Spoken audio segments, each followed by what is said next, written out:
Hey everybody, this is Countdown VHS. Welcome back to the channel. Today we are taking another look at the campaign map and a few units in development for Total War Wainriders. This is a mod we've been working on for several years now for Rome Total War's Alexander expansion. If you have the remastered version of Rome Total War, don't worry, you can access this mod because you do get the older version of the game as well.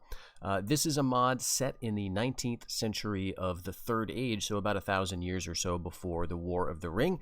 This is, of course, the period of the Wainrider invasions, which you can read about in Appendix A, as well as in Unfinished Tales, specifically in Kirion and Eorl.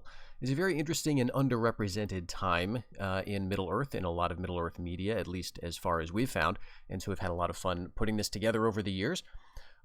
If you're new to the channel, of course, that should hopefully get you oriented, but there are a lot of other videos about this mod and, related mods for Middle-earth related type things. But anyway, today we're going to be focusing on the Chieftain of the Angrren.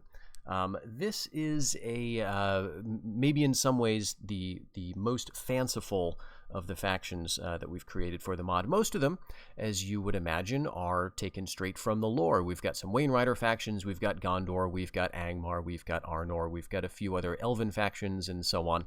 But the Chieftain of the Angrren is one that we did make up, but we made it up for a specific purpose. So that is what we are going to talk about today. We did do a little bit of introductory text. Now, there are videos on this channel for all of the factions in this mod, talking about them in terms of the campaign, talking about them a little bit in terms of how we've imagined them, and also taking a look at their unit rosters. So I don't want to retread too much of that old ground today and, read all of this, but basically, this is a faction that represents the waning watches on the western parts of northern Gondor, or Calenardon to be specific. That's the region that would later be known as Rohan. And we learn that in the in the appendices, we learn that after a period of time, the watches at places like Orthanc, places like Aglarond, those places ceased to be ruled by Gondorians, and they seemed to become the province of hereditary chieftains. Now, how we're interpreting that is as a fairly lengthy process, maybe, that started much earlier than is mentioned in the books, and we're basically allowing you to play as some of those hereditary chieftains. Now, a lot of this faction is represented by Gondorian-style units. We've got here a unit card for the, I think it's the Tower Bowmen is what this unit represents. They're basically longbowmen. There are some good infantry, well-armed type units, but there's also a significant population of what we're calling Gwathwyrim. This is people from beyond the Eisen in the region of Enedwaith, essentially what would later be known as Dunland, because this is the process that eventually did take place. We know that essentially Dunlandings did move across the Eisen and gradually began to take up roles in the place that would later be known as Isengard and Orthanc. So we're going to talk a little bit about the settlements that you can find in the Chieftain of the Angrren, about their sort of political situation, and also a little bit about some of the very interesting sort of local levy and rebel units that can be found in the White Mountains. So let's jump into the campaign map. All right, so before we get into it, the usual caveats that what you are seeing is a work in progress. The mod is not out yet. We are continuing to finish up work, mostly on the levy units, in terms of units, the rebels, the units that you can recruit from different areas across the map, but also implementation. And so we have, for example, a lot of family members in this tree, in this faction, that we're not going to have this many guys, but we need to clean up all of that stuff. So ignore the armies that are hanging around here, and we're going to focus today on the two settlements that you start off with as the Chieftain of the Angrren. And again, this is very much intended as a kind of hybrid faction that is both Dúnedainic in its sort of higher tier style units and, quote-unquote barbarian or middlemanish in its lower tier units, with a bit of crossover at a few points. So your two settlements here are Angrenost and Aglarond, with some very, very nice settlement models here. Another area, again, that we have to adjust for release is the populations and the public orders of the various settlements around the map. As we saw in the video previewing the map for Gondor, there was a lot of unhappy provinces all throughout Gondor, and that's just something we're going to easily be able to fix. We're just focusing on other stuff first. But at any rate, Angrren here, this is what would later be known as Orthanc, and one of the things that we had to do with regard to the names for this mod was go back to a pre-Rohan Kalanarthon, right? So Rohan doesn't come on the scene until around 2500 or so about 700 years in the future, with the ride of Eorl the Young out of the north. And so that means all the wonderful Old English names that you can find for places, like Orthanc, even though Orthanc is, I guess Tolkien said it was Sindarin, but it's also really, based in Old English. But more to the point, Isengard, that's a name that is given by the Rohirrim. The Hornburg, of course, we can't call Aglarond the Hornburg, we can't call it Helm's Deep, we can't even call the river the Isen, because that is an Old English term. So we had to go back to the Sindarin names for all these things. So Angrenost is the name of the settlement here. The fortress, the ost element at the end of a word usually, is carrying the meaning of a fortress, maybe a fortified settlement. And in this case, it certainly does that. Angrren, meaning, I believe, iron, right? Which is what Isen means in Old English. And Angrren is also the name for this river, the Isen. And so, therefore, the name of the chiefdom of the Angrren derives from the river, essentially. These are the people. This is the chiefdom that is responsible for, the upper reaches of this river, which forms Gondor's northwestern frontier. Now, to call this people a chiefdom may sort of conjure an image of barbarism. And it certainly does for me initially. But one thing to notice is that Tolkien uses the word chieftain for a great range of leaders. He uses it for, orc leaders. He uses it for, leaders of, I guess, different barbarian groups, if you could call it that. But he also uses it for Dunedain, I believe. So it is a sort of an all-purpose word for him. And so we didn't think that chiefdom would be too far off the mark.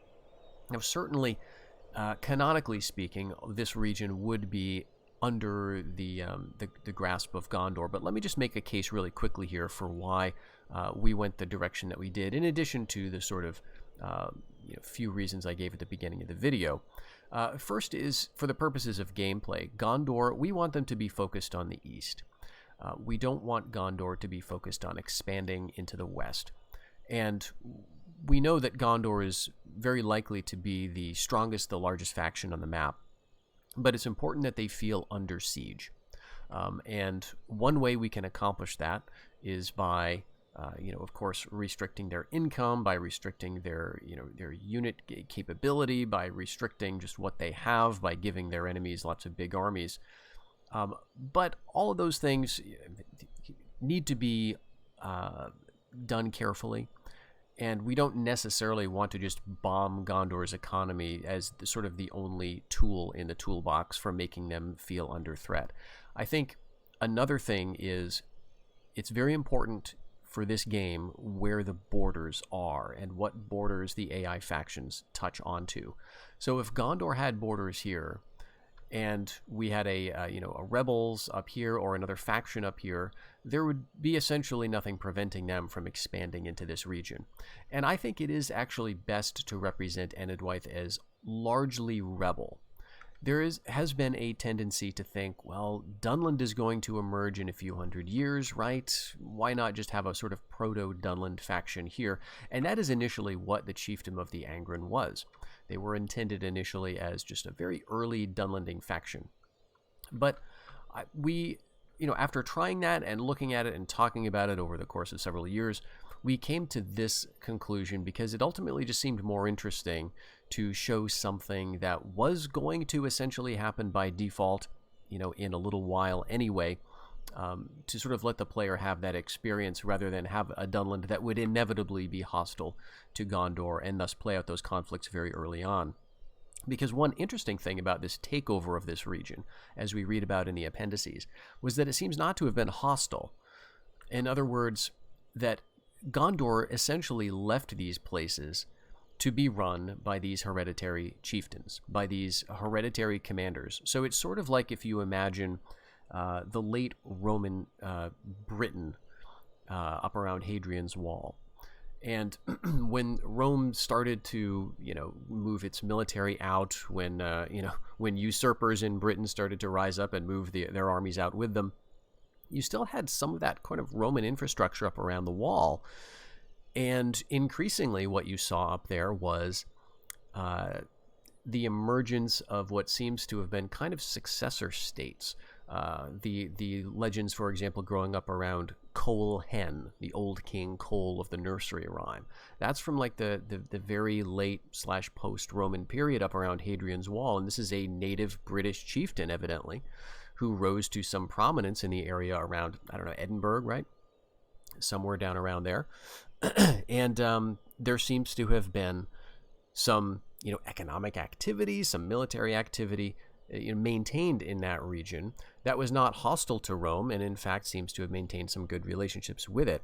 So there's this kind of very interesting relationship with the natives, where they were kind of gradually growing in strength at a time that the empire was kind of, gradually weakening, or the structures of empire were still in place, but maybe not as strong as they had been. And so that's kind of what we're trying to show here, it seems to me, that there was this, pressure, this population pressure that we read about moving over the Eisen gradually, especially in the years after the plague. And this mod is set a couple of hundred years after the plague. And so we're imagining that, Calanarthon was certainly hollowed out in terms of population, probably from very early times.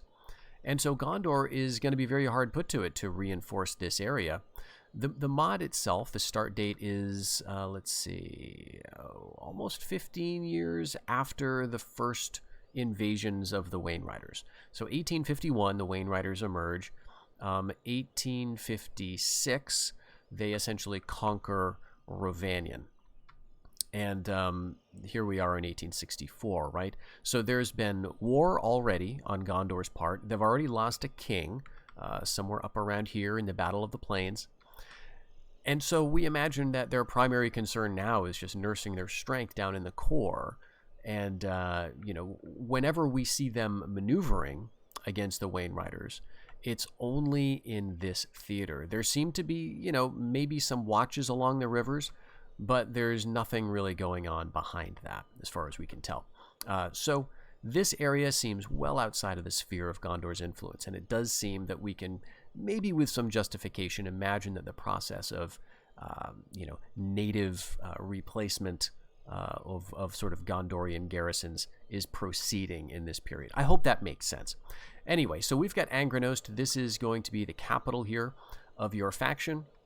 And you can see that it's a very nice campaign model. We've got the nice walls, as well as the spike of Orthanc itself. Now, in terms of on the battle map, I don't think we've devised the battle map for this settlement yet, but that is sort of on the to-do list, right, to have a sort of a period-accurate Orthanc. The difficulty is that no one has done this particular thing as far as I'm aware. There was a Lord of the Rings Total War mod for the original Rome Total War, actually for Alexander, like this mod is going to be. And it does have an Orthanc, but it is set during the War of the Ring, so it is a very industrialized Orthanc. It is a very much Saruman-inflected Isengard and Orthanc.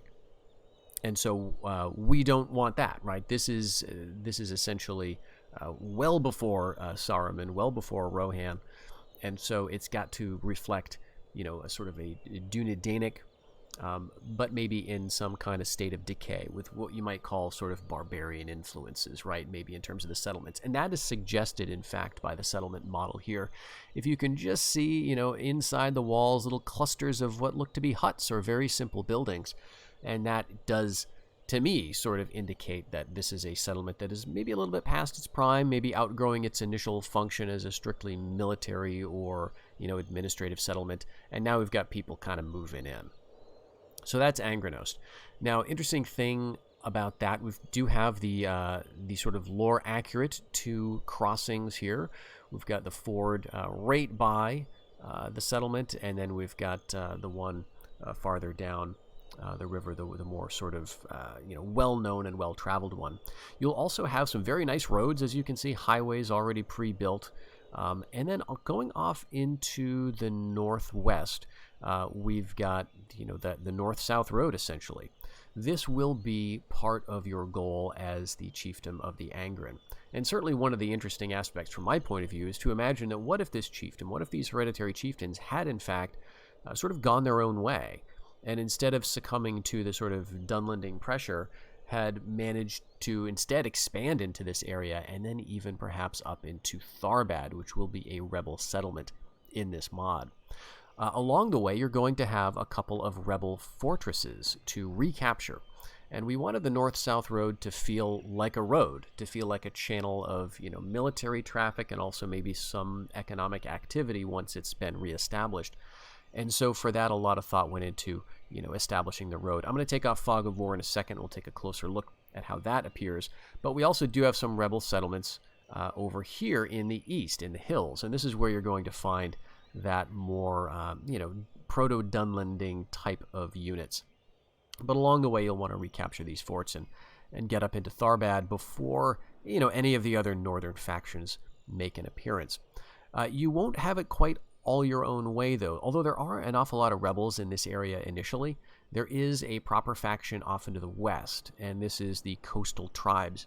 This is a group of people about whom we do know a little. They are mentioned in the appendices and also in Unfinished Tales. I believe it's the section on Galadriel and Celeborn that talks about, the Grey Flood in this region, where you can hear about these fairly numerous but barbarous fisher folk who live along the coast.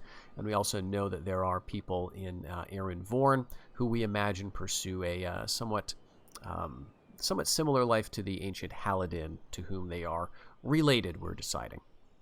But anyway, that's a little far afield. But the point of bringing them up is that at the same time as you, as the chieftain of the Angrren, are perhaps moving up north towards Tharbad, they may be doing the exact same thing. So you may have a little of a clash between these two smaller factions just as you're starting to develop, which I think makes for some really good pacing.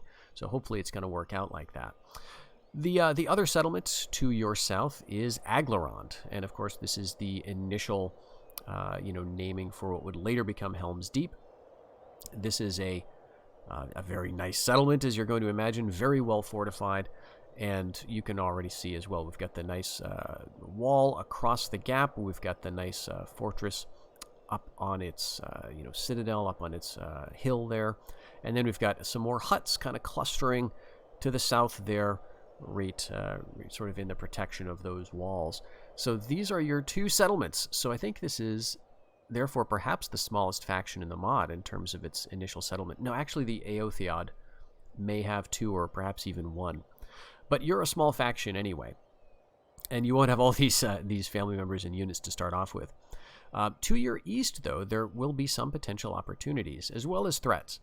To the east, you do share a border initially with Gondor. The Caernarthon Vales are the settlement of Aglarond, and you do share a border with central Caernarthon, as well as, I believe, Anorion down here.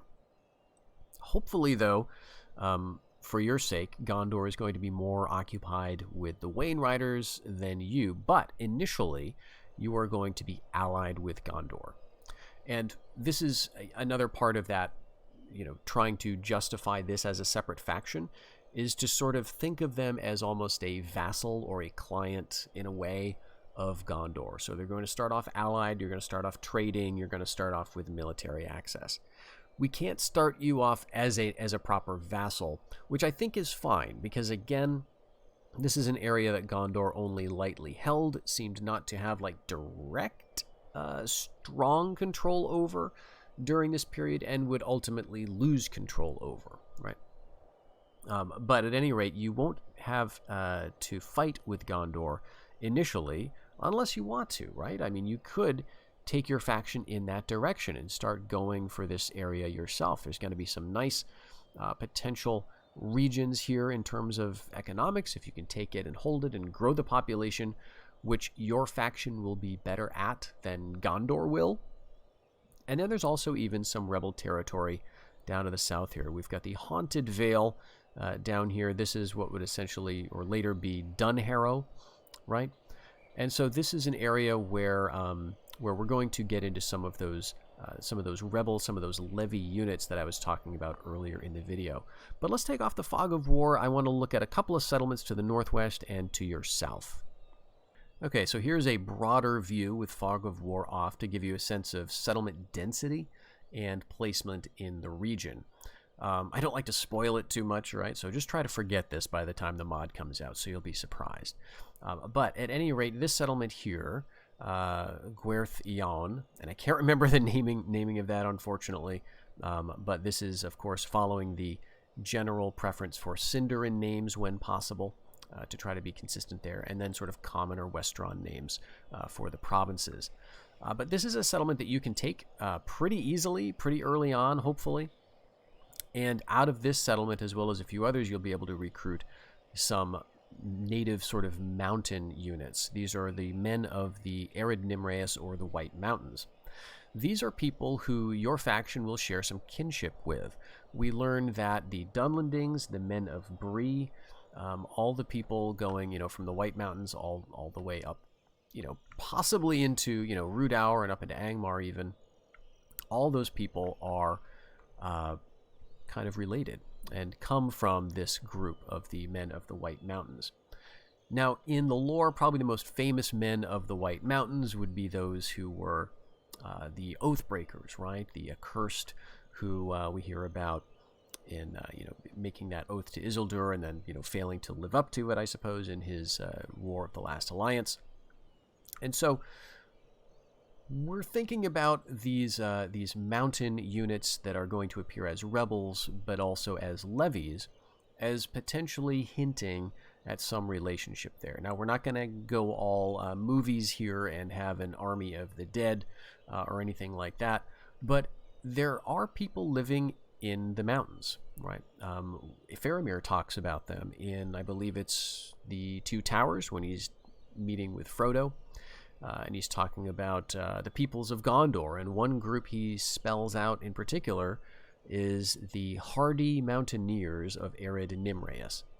Now, given where Faramir was at the time he was having that conversation, right around here, I guess, he possibly was talking about the people of Lossarnac, or the people of the sort of the upper mountain vales, but there were lots of people in the mountains, right? And we know that the Oathbreakers went into the mountains, and there were other people living there from very ancient times. And so we wanted to represent them in this mod to some extent. Those people, which we're going to look at in a minute, are available in sort of mountain adjacent settlements. So that would be like this one, that would be this one, and I believe that would be this one as well, Arendal and Celadorn, or Celadorn. This is a settlement which essentially takes the place of like Dunfrecca, right, from 4th Age Total War. But of course, this is long before the time of Frecca, and Dun, unfortunately, is not really a word we can make use of, as it has its origins, again, in that sort of Old English that is intended to represent the language of the Rohirrim. So we had to come up with a Sindarin name for this as well. But we've got a couple of sort of settlements, and we have kind of moved settlements a bit closer to the mountains for this mod to allow some of that mountain recruitment to take place. So that's what that's sort of intending to do. You're drawing from the population from the sort of valleys of the White Mountains. And I'm just happy that this group of sort of population is going to take on a greater role. One of the things I'm really sort of pleased with the mod in terms of how we've been conceptualizing it is it does give a lot more agency, and it gives a lot more exploration to the middlemen, these people who are often simply viewed as, okay, it's the Rohirrim, right? Like, that's it. But there was a lot more than just the people of Eorl, who were neither Dunedain, but also not Easterlings and not Southrons. There were a lot of these quote-unquote native men of Middle-earth who, for various reasons, maybe never went into Beleriand, or maybe went in and then came back shortly thereafter, who kind of went their own way. And so having a mod set in this earlier period of the Third Age allows us to kind of represent them a little bit. So if you are playing as the Chieftain of the Angrren, you will want to capture these mountain settlements, partly just to expand your influence, but also to gain access to some of those units who are going to be interesting and give you a bit of variety for vis-a-vis your normal sort of lineup. Speaking of the northwest, though, you can see very clearly here the north-south road, which moves up through these two fortified places into Tharbad here, which is, again, situated just on the north side of the river.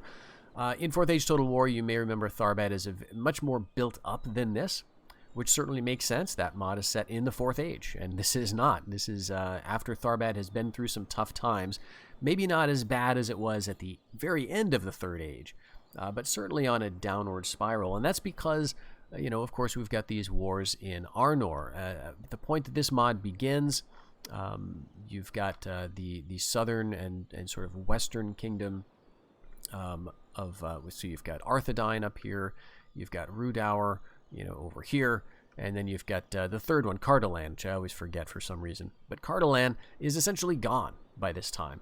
And so Tharbad doesn't really have a whole lot to do. We hear that Arthedain or Arnor tried to resettle Cardolan, but didn't really make it. Didn't make a good showing of it, probably because they were so distracted by war with Angmar, but also because of the haunting of the Barrows, the Barrow Downs, that would be right around here. And so Tyrannost is intended to represent that settlement very close to those Barrow Downs, right? We hear that the princes of Cardolan in their last hours tried to hold out there, but obviously didn't make it to the end. And with that sort of blocking or being unable to be resettled, it seems that must imply trade to Tharbad and places further south was essentially cut off to the people of Arthedain and Arnor. So all of this area is kind of isolated. We don't hear that it was ever really conquered or settled by Angmar. They may have had the ability to move troops in here, but to what end? Their goal was ultimately to destroy Arthedain and Arnor, which they succeeded in eventually, about 100 years or so after the time frame of this mod. So but for the chiefdom of the Angrren, there is therefore a very good opportunity that you could get up to Tharbad well before anybody else does, because Arthedain, or Arnor as we're calling them in the mod, will be at war with Angmar and probably have its hands full up there. And again, don't be misled by the lack of units in these settlements. That's going to be added to like a lot of other things. But you could essentially make it a sprint up to Tharbad to capture the trade along this road and then try to settle, the regions to the east, or maybe grab the regions to the west before the coastal tribes manage to get in on that action. But again, you'll have to sort of decide, right, as the chieftain of the Angrren, how far do you want to advance in what direction? You don't want to leave your east too vulnerable because maybe Gondor is going to decide it wants direct control over this and you've had enough fun as an independent hereditary chiefdom. So, at any rate, that's the map here, and let's jump in and take a look at some of those units.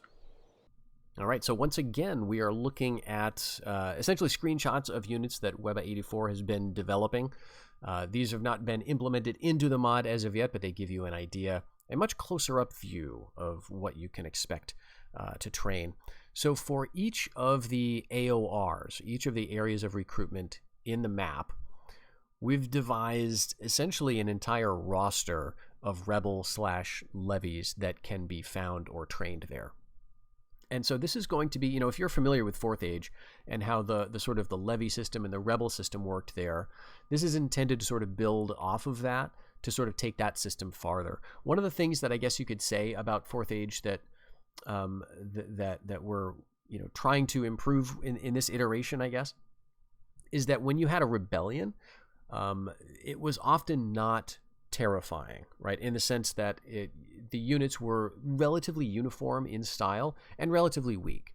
So if there was a rebellion in Gondor, let's say you were playing as Harad in 4th Age and you conquered lands in Gondor, but you were unable to hold them and there was a rebellion, the units in that rebellion would for the most part be pretty low tier and not too threatening, and generally more uniform as well.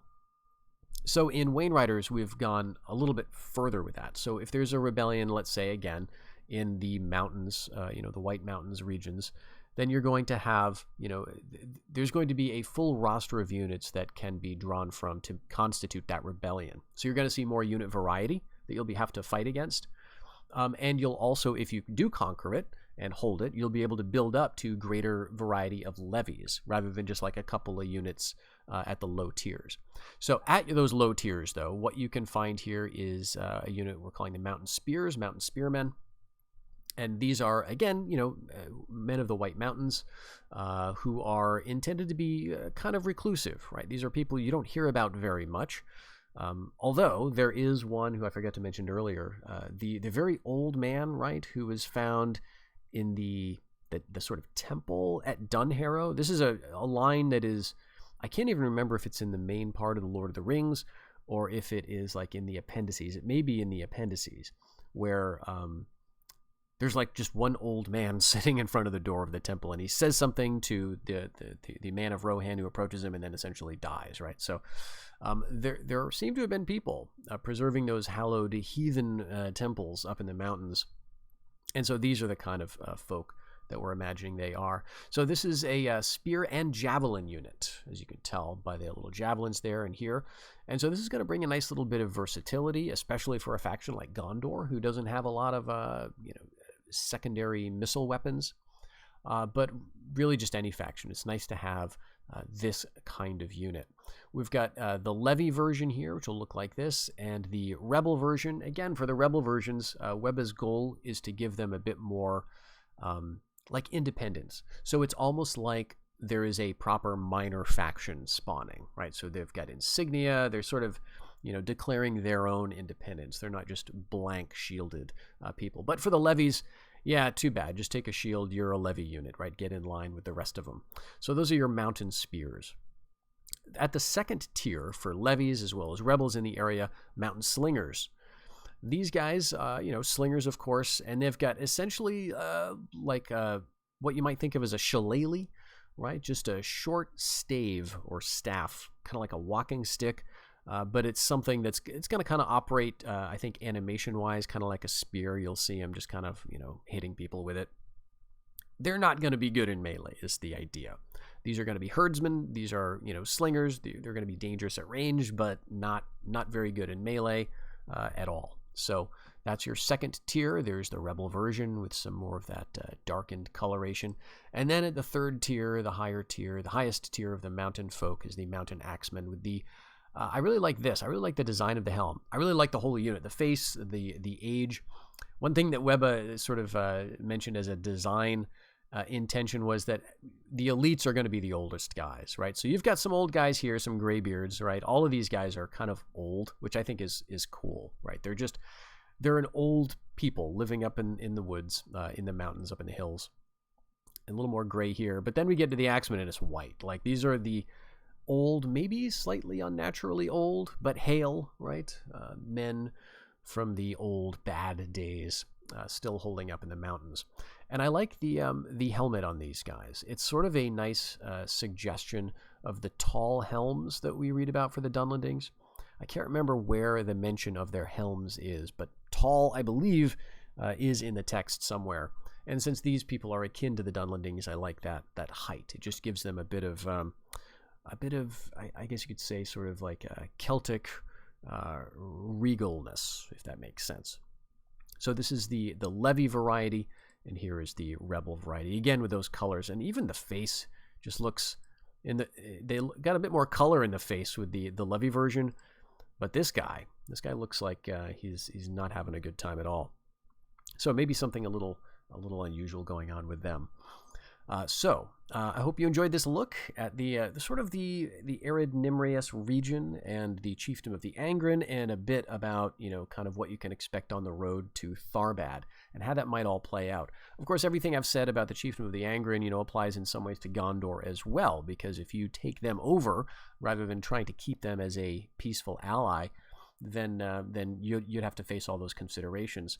But the fact that there are so many rebel provinces in the area means that I believe the way the AI tends to work, that you will not have those betrayals, or they won't be quite as quick to happen. It's my experience that the AI will typically attack its ally only after there's no other targets in the area, right? Especially if you're playing on the recommended sort of medium campaign difficulty. or even hard, the AI tends to focus on taking out rebels first. And if it's at war with another faction, like Gondor will be, then that faction will tend to focus on its other wars first. So whether you're playing as Gondor or as the Chieftain of the Angrren, I don't think you'll have to worry too much initially about your neighbor, but it will be something that will have to be addressed eventually. So the goal is get yourself in a good position, and then hope you can survive. So finally, if you're still watching, thanks for sticking this one through. I do want to make a quick mention that I did hit the 1,000 subscriber mark. I woke up today and saw that. It happened faster than I expected. And I mentioned in the last one of these videos that if I did get to 1,000, I would do a sort of a library bookshelf tour. So I'm very excited to do that. Now I need to, dust the bookshelves, I guess, and, make sure the video is going to look good and not garbage. So I will get into that. I will look into that. But thanks very much. Let me know if you have any questions or any other regions you'd like to take a look at with regard to Wainriders, and I'll see you in the next one.